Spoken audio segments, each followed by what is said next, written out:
Welcome to Holistic Health for Happy Kids, the podcast where we dive into the root causes of children's health challenges and explore natural solutions to help little ones thrive. I'm Lisa, a passionate pediatric naturopath and mum of 3, dedicated to empowering parents with practical tips and expert insights to raise healthy, happy kids. Each episode will unpack common childhood health concerns like allergies, eczema, fussy eating, and gut health, and share evidence-based advice to support your child's wellness naturally. Let's create a generation of thriving children, one holistic step at a time. Thank you for joining me on this journey.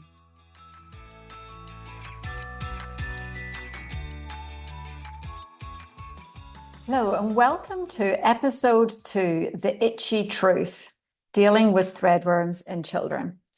So this is a fun topic. I hope nobody's having their breakfast while they're listening to this, but what we're going to talk about today is what are threadworms and how do you actually catch them. We're going to talk about symptoms of threadworms, so how you know your child has an infestation, how you test for threadworms to confirm, and then what other tests you can do that might give you a clue that worms are an issue, and then how to treat them. So what are threadworms? So the technical term for threadworms is Enterobius vermicularis, and they're an intestinal helminth. So they're a sort of parasite, and they get transmitted through basically eating the eggs, which might be through food, water, dust, and then the female worm, so the female Enterobius vermicularis, will migrate at night to the perianal area and deposit her eggs.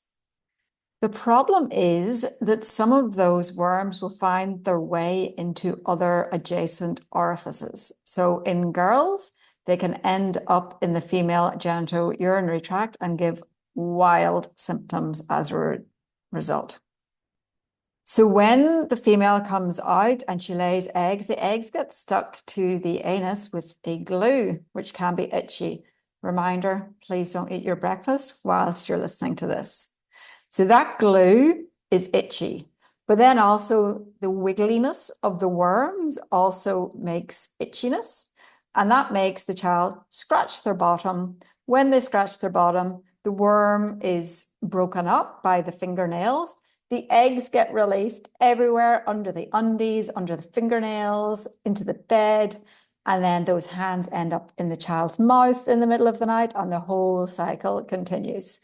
So contaminated hands and making sure there are no contaminated hands like before breakfast or during the night is really, really important in breaking that chain of infection. So where do you get them in the first place? Well, daycare is a prime example. You've got all those little toilets lined up. If someone has worms, you can kind of guarantee everyone's going to get worms. Also public toilets, public transport, and from food handlers if they have them under their nails.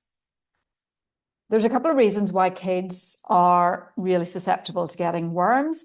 And first thing is because they don't wash their hands very well and they put their fingers in their mouth all the time.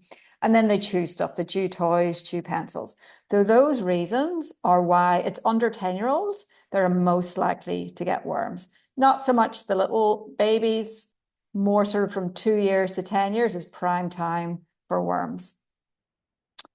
So already we can see one critical way to reduce the reinfection of worms is to make sure kids wash their hands really, really well before they eat.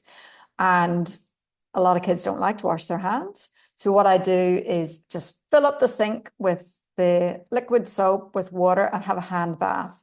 So, rather than struggling and fighting with your child to wash their hands well, just run the hand bath and get them to have a little play in the water and make sure their nails are short. So the longer the nails, the more eggs are going to be stuck underneath them. So if you keep your child's fingernails short, less eggs, but also less inclination to bite your fingernails, which is also going to just continue to reinfect them. And I hate hand sanitizer. I never recommend hand sanitizer.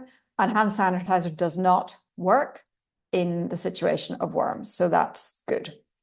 And now some of the symptoms that you may be aware of is good old itchy bum. But that's only in about 50% of cases. So don't think that you're in the clear just because your child doesn't have an itchy bum.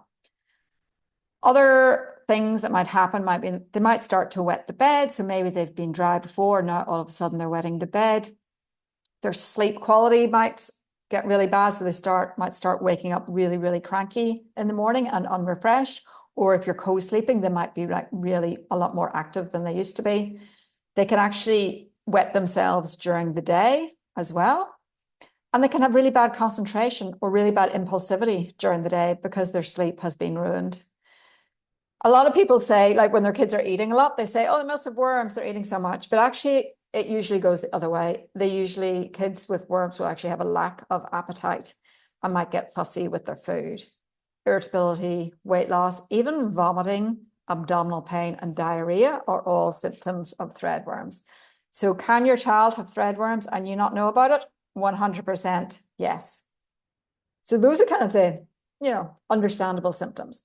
But then outside of that, other symptoms can be vulvovaginitis. So you might think your little girl has candida, but actually it's worms that have moved from the anus.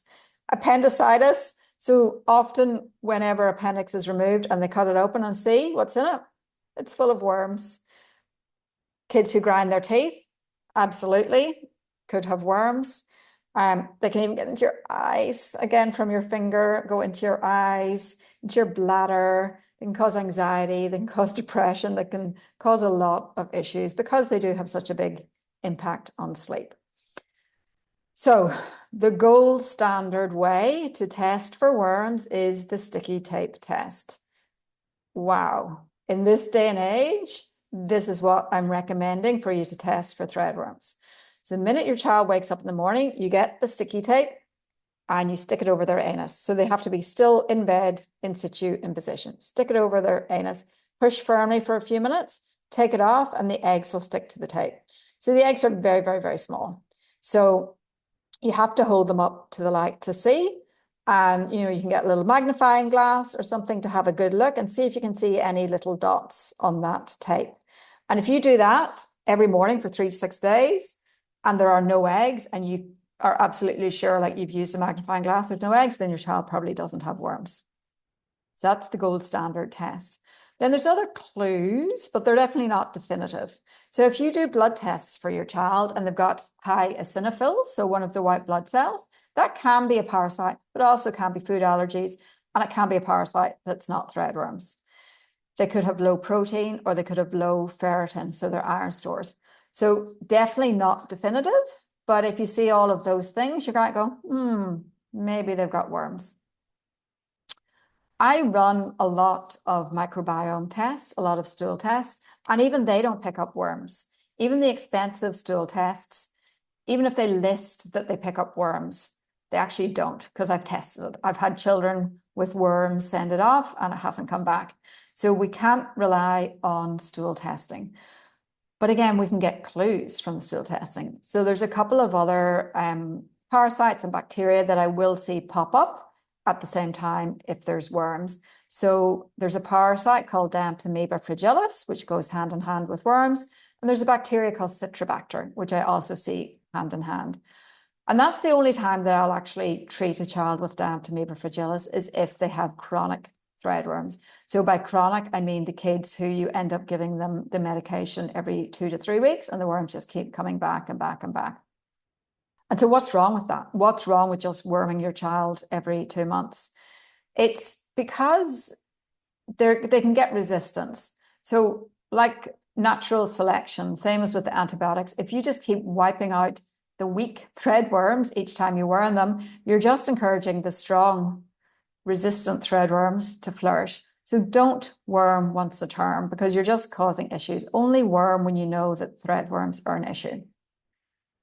You can actually cause liver injury if you keep doing this, especially for people who have something called Gilbert's syndrome, actually pronounced Gilbert syndrome, but it's spelt Gilbert. And that's not uncommon. In fact, all 5 members of my family have it, so we would need to be careful. Children under 2 can't have the medication, although, as I said, they're less likely to get worms anyway. And children with seizures or on seizure medications also need to be very careful about taking worming medication. If your child gets worms once, they've never had it before, it's not an ongoing problem. Yes, you just go, you buy the medication, you give them a dose. But despite what the advertising might say, it is not one dose once. This is not correct. This is not how it's meant to be used.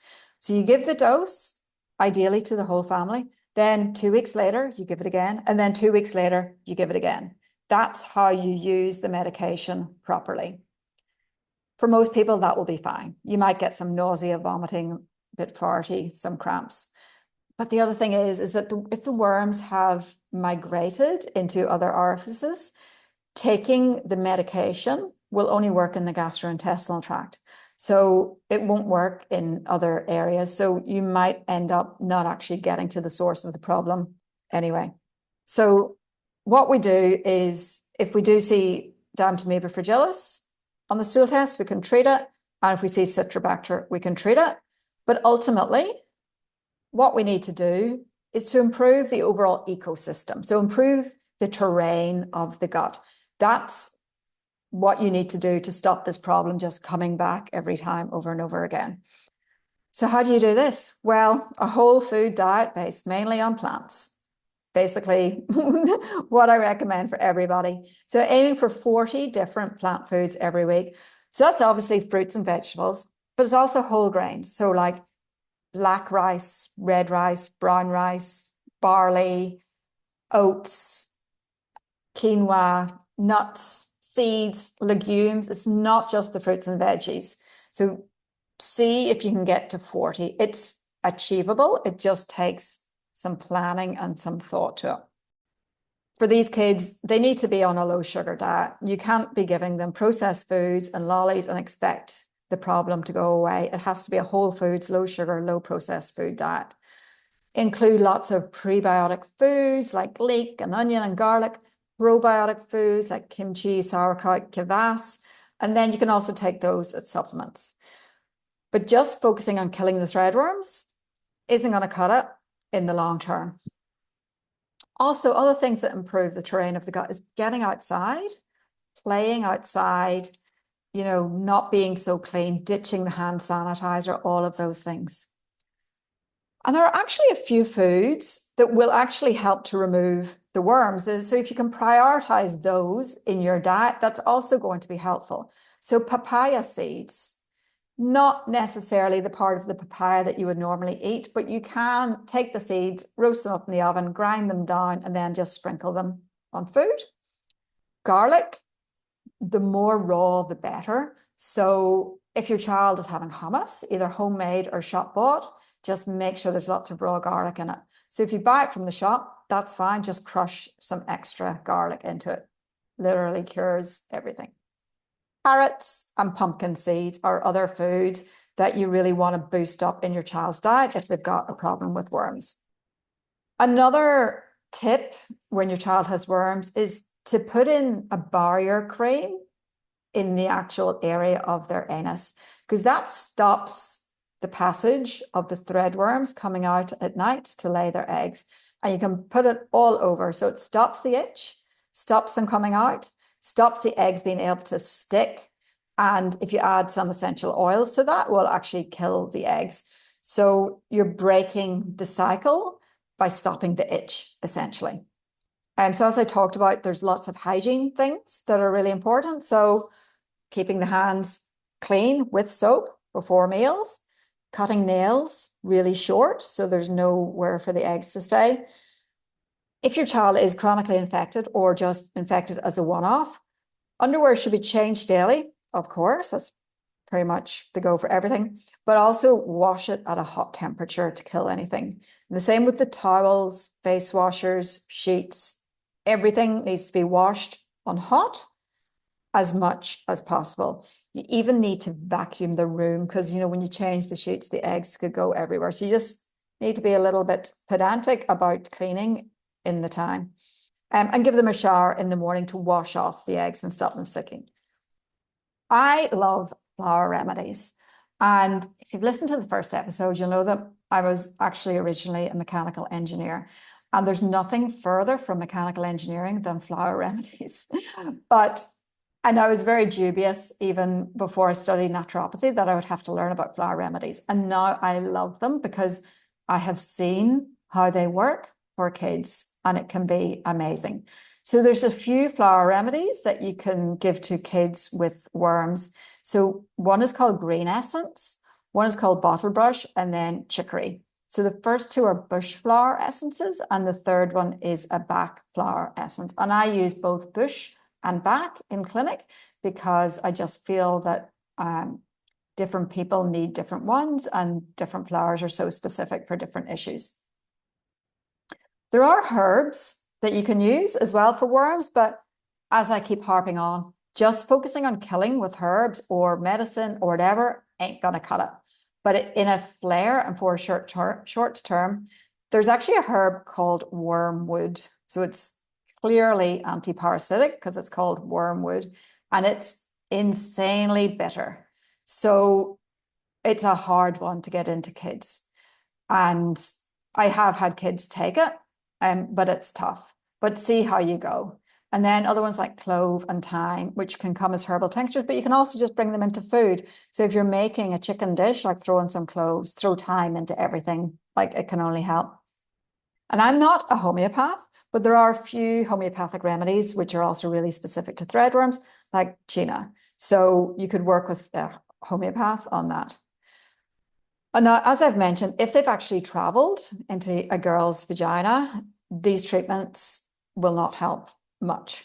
So then what you need to do is give a sitz bath. So that's where you fill a shallow bath and you add some herbs into it, either like wormwood or some garlic vinegar or something into the herb. So it actually kills the worms in that entire area. And then putting on the ointment, showering every morning is also going to be really helpful. So I'd love to hear back from you via Instagram messages or comment on this podcast post on Instagram. Did you find this helpful? Have you tried these things? Have you been struggling with chronic worms? And if you want more specific help, of course, reach out and make an appointment with one of the team at the Pediatric Naturopath. Don't be embarrassed. I know this is hard to talk about, but we treat this issue every day. So we've heard it all, and there's no judgment, no nothing. So if you need more help, just make an appointment.